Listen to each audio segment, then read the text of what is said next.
Hi everyone. For those of you who don't know me, my name's Casey. And this semester I decided to focus my therapeutic blog on poetry. So I thought that would be a good idea to use for my therapeutic communication activity of the day. So to start my activity, I would really appreciate it if everyone took out a piece of paper and ripped it in half. On one half, I would like you to write down an obstacle you never thought that you would overcome, or something you accomplished you never thought that you would. This could be anything: graduating, getting over a breakup, passing in class, anything that you feel you've accomplished. On the other sheet of paper, I would like you to write down something you are struggling with now, something you're unsure of if you're ever going to overcome. I would like you to put those to the side for right now. So, according to goodtherapy.org, poetry therapy is a form of expressive therapy. It involves the therapeutic use of poems, narratives, and other spoken or written media to promote well-being and healing. A therapist will generally use this to draw out emotions, feelings in a safe and non-judgmental way. This is something we've talked about repeatedly in class and discussed the importance of making a client feel safe and not judged, and comfortable disclosing information to you. It's also mentioned throughout Watchell's book, Therapeutic Communication. So, also according to goodtherapy.org, poetry therapy is used for various reasons, such as to be used as a vehicle for the expression of emotions that might be hard to discuss, promote self-reflection and exploration, increasing self-awareness, and helping individuals make sense of their world, help individuals redefine their situation by opening up new ways of perceiving reality. This is also something we've discussed a lot in class, rewording a question to make a client feel more comfortable and inclined to answer it. Validate emotional experiences and improve group cohesiveness by helping people realize many experiences are shared by others, and help therapists gain deeper insight into those they are treating. So while I was researching poetry therapy, there was a common thread, really, that a lot of people write poetry while they're suffering. So this was very similar to Thich Nhat Hanh's idea of us being connected and mindful through suffering. So suffering allows us to connect to others as well. Poetry allows us to connect to one another in times of such suffering. Like I said, the common thread I found a lot of the times was people write when they're experiencing hurt. For example, a lot of the research I found, people in prison, people who are in an emotional or abusive relationship, people who are struggling with physical or mental illness, and the list goes on. Although it's not always true, but it seems to me that there is a common thread that people write and while they're suffering. So reading poetry and writing, it allows humans to connect to one another and allows us to share in our suffering experiences.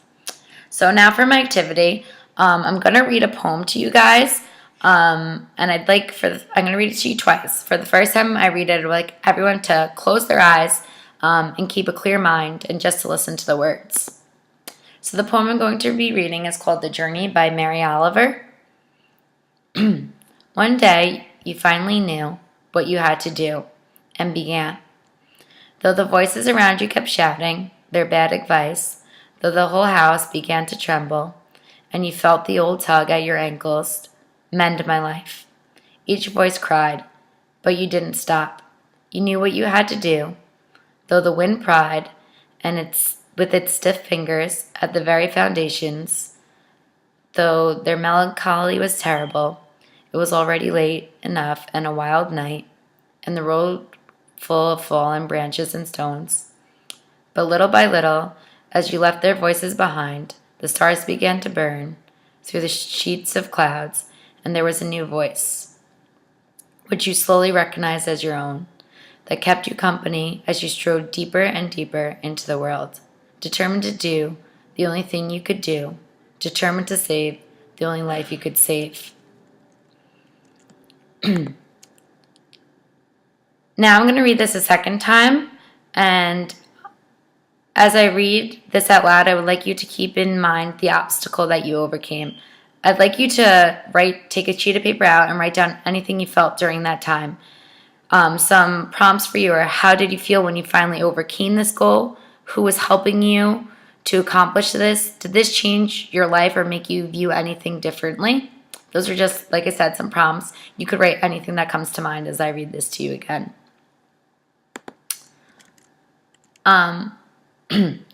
One day you finally knew what you had to do and began.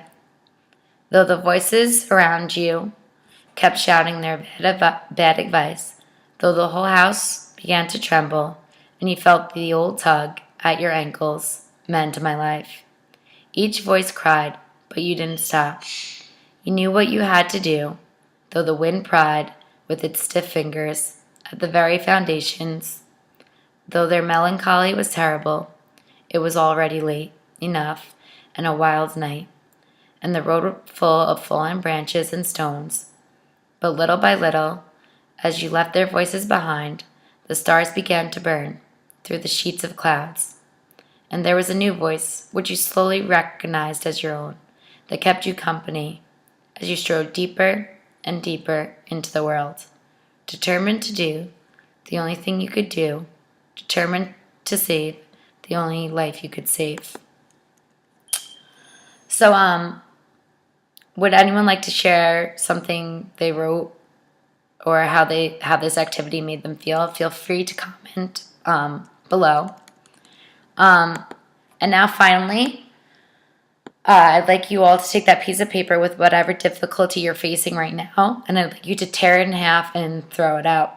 Just like you overcame the other obstacle you were facing, you can overcome this too. It's just another bump in the road, and you will soon look back at this and realize it is just another thing you have accomplished. You overcame it, and it made you stronger, and it made you a better person. So, thank you.